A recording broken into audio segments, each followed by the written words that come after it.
Haleluya, puji Tuhan, salam sejahtera bagi kita semua keluarga GPD El Shaddai Magelang. Selamat tahun baru saya ucapkan bagi kita semua. Biarlah saudara terus alami pembaruan di dalam Tuhan setiap hari. Mari merenungkan firman Tuhan menggunakan 365 hari yang mengubahkan setiap kehidupan kita. Hari ini pembacaan kita di dalam Markus pasal 2 ayat 13 sampai ayatnya yang ke-17 maaf. Markus 2 ayat 13 sampai ayatnya yang ke-17 dengan judul perikop Lewi pemungut cukai mengikut Yesus. Sesudah itu Yesus pergi lagi ke pantai danau dan seluruh orang banyak datang kepadanya lalu ia mengajar mereka. Kemudian ketika ia berjalan lewat di situ, ia melihat Lewi anak Alfeus duduk di rumah cukai, lalu ia berkata kepadanya, "Ikutlah aku." Maka berdirilah Lewi lalu mengikuti dia. Kemudian ketika Yesus makan di rumah orang itu, banyak pemungut cukai dan orang berdosa makan bersama-sama dengan dia dan murid-muridnya, sebab banyak orang yang mengikuti dia.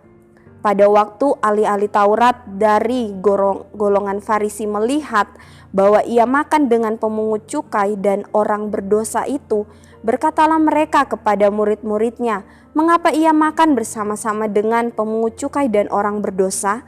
Yesus mendengarnya dan berkata kepada mereka, "Bukan orang sehat yang memerlukan tabib, tetapi orang sakit. Aku datang bukan untuk memanggil orang benar, melainkan orang berdosa." Puji Tuhan. Judul renungan pada saat ini saya beri judul He Loves You.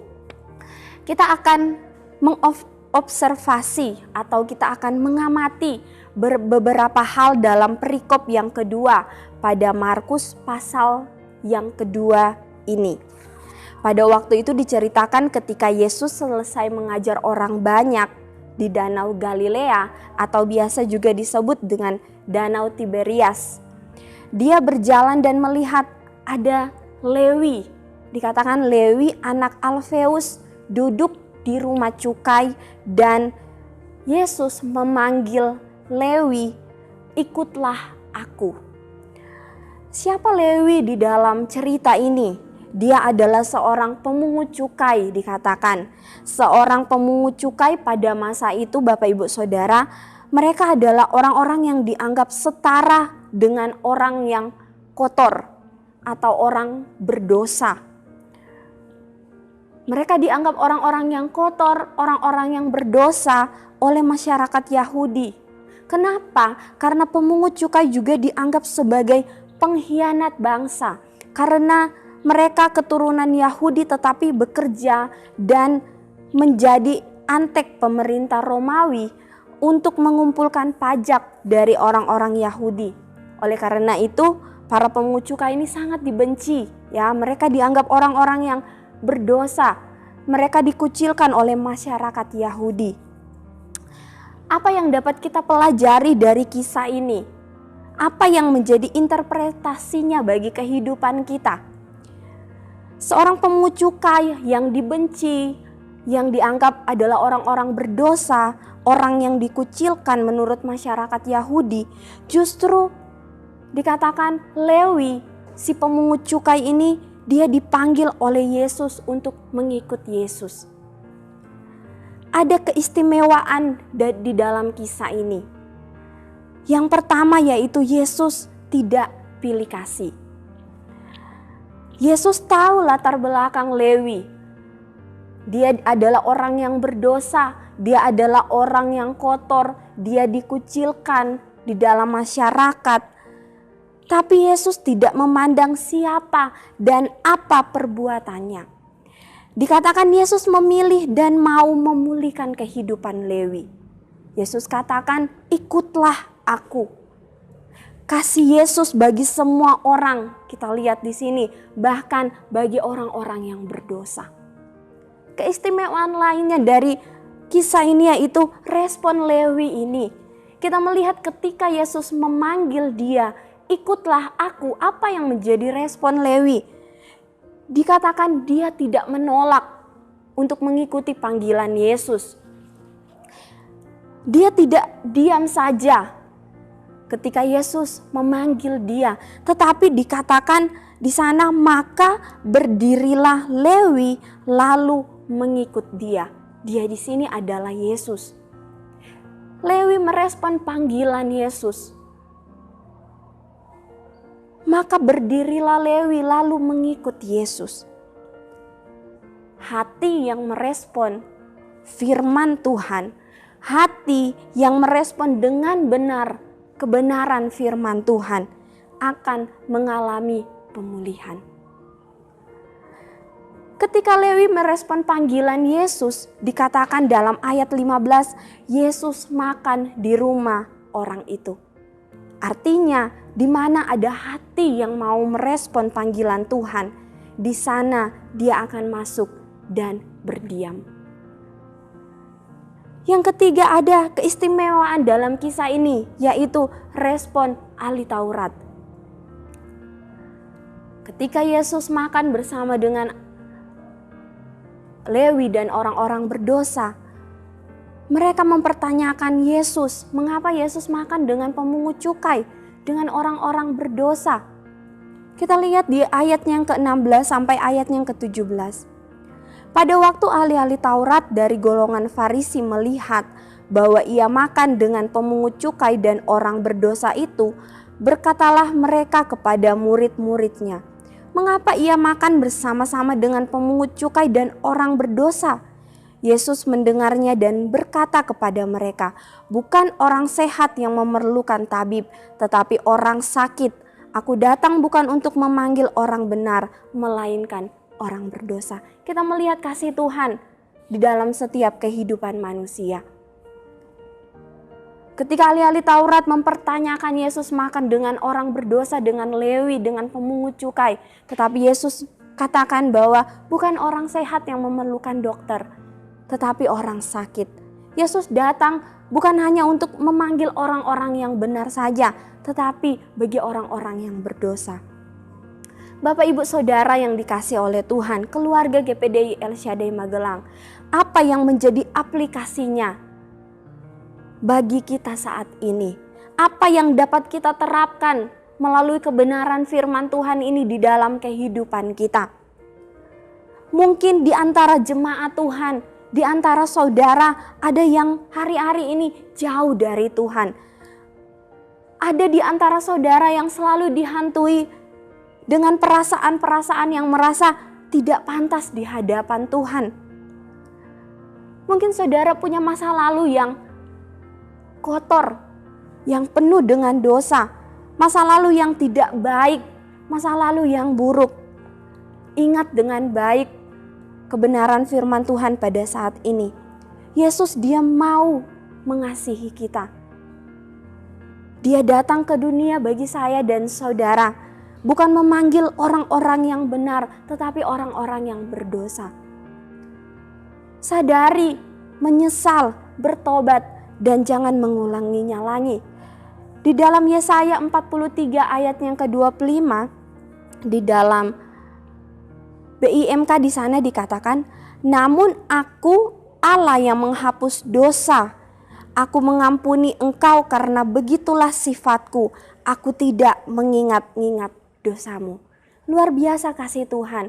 Dia mengampuni setiap pelanggaran kita. Dia mengampuni setiap dosa kita. Apa yang hari-hari ini menghantui kita? Perbuatan-perbuatan dosa kita. Mungkin kita sudah meninggalkan itu semua. Tetapi ada perasaan-perasaan yang menuduh kita. Perasaan-perasaan yang menghantui kita. Ingat, Tuhan mengasihi saya dan saudara. Kita juga belajar dari respon seperti Lewi.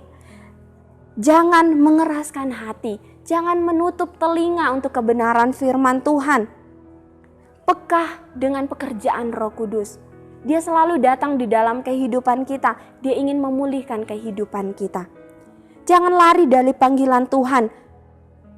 Sebab ketika dia datang, firman itu datang di dalam kehidupan kita. Ketika suara Tuhan itu datang di dalam kehidupan kita,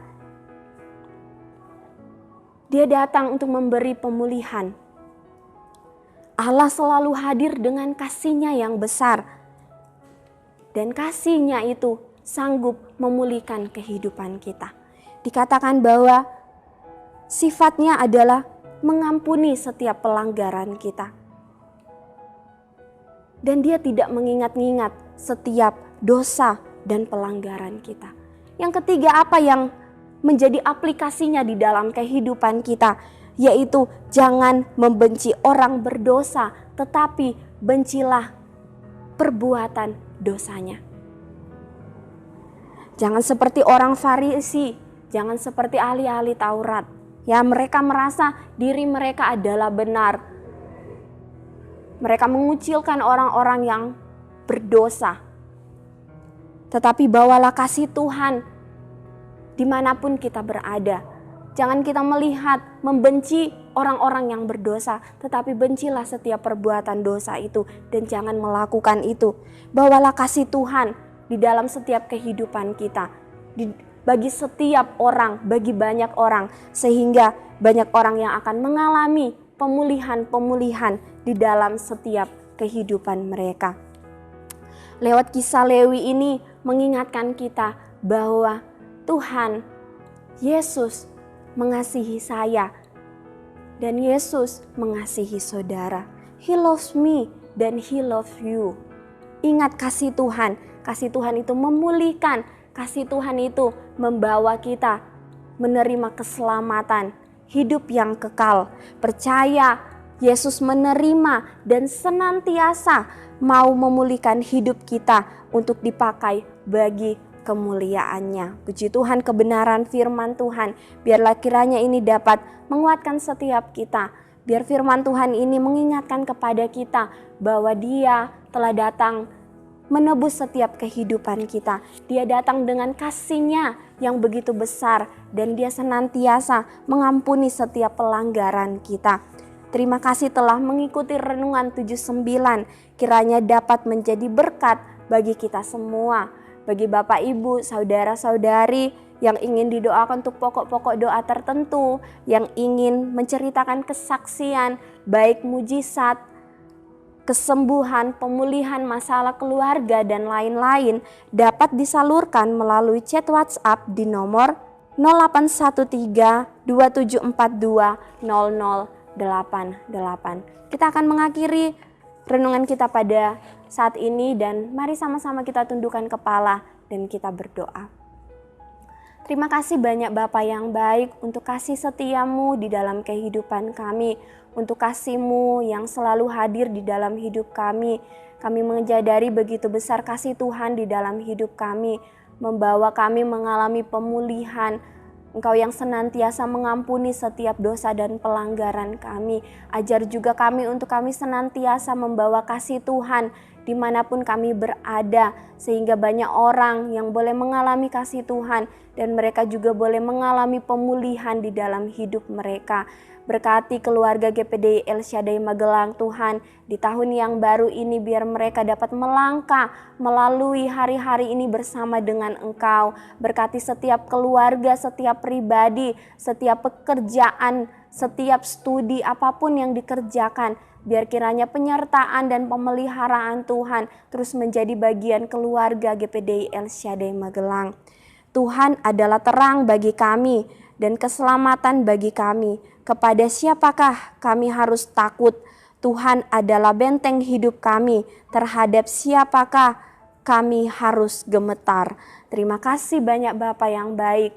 Kami mengucap syukur untuk setiap kasih dan kebaikan-Mu di dalam hidup kami. Di dalam nama Tuhan Yesus Kristus, haleluya. Amin.